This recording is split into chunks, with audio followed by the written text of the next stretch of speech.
We've really put a stake in the ground as it relates to finance industry because there are so many changes that have just recently come about, and there's going to be a lot more changes in the future. And really the finance industry doesn't know how to get their message out. Number one, people don't trust them. People don't trust the big banks. They don't trust any of the large institutions.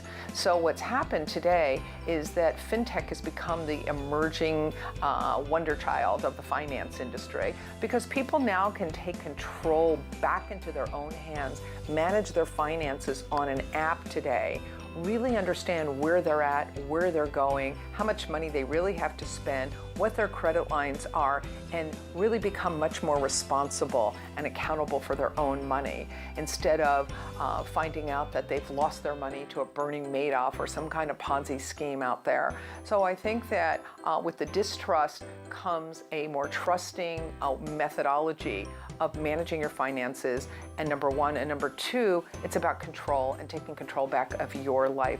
So I think that, from our perspective, really going after this segment is really going to give us a differentiation factor. And really, because we understand how to market these kind of products, we understand what the messaging has to be, because finance is such a sensitive subject.